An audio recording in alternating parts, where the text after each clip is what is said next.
பழம் பழுத்த பிறகு இதோடைய கீப்பிங் கெப்பாசிட்டி எப்படி சொல்றாங்க? அது நல்லாத்தான் இருக்குதுங்கிறாங்க. ஒரு 4 நாள் வரைக்கும் வச்சு விற்கலாம் அப்படிங்கிறாங்க.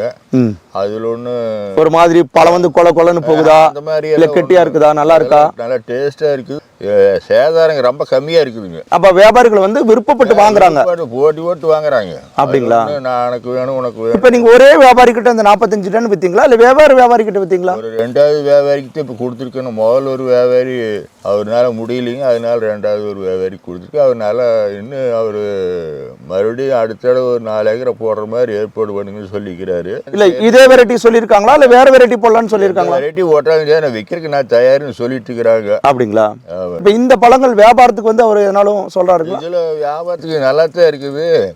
கடையில ஒன்றும் சேதாரம் எல்லாம் வித்து போகுது அப்படின்னு சொல்றாரு. ரொம்ப அருமைங்க. இந்த பதிவுல முக்கியமா தெரிஞ்சுக்கிறது வந்து ஒரு பப்பாளி மரம் வந்து பப்பாளி பழத்துக்கு வந்து ரொம்ப ரொம்ப முக்கியம் கீப்பிங் கெப்பாசிட்டி. பழம் பழுத்ததுக்கு அப்புறம் வைத்திருக்கும் நாட்கள் எத்தனை அப்படிங்கறத பொறுத்து தான் ரொம்ப ரொம்ப அருமை. அந்த எந்த அளவுக்கு வந்து ஒரு பழத்துடைய ஸ்வீட்னஸ் வேணுமோ அதே அளவுக்கு வந்து கீப்பிங் கெப்பாசிட்டி வேணும்.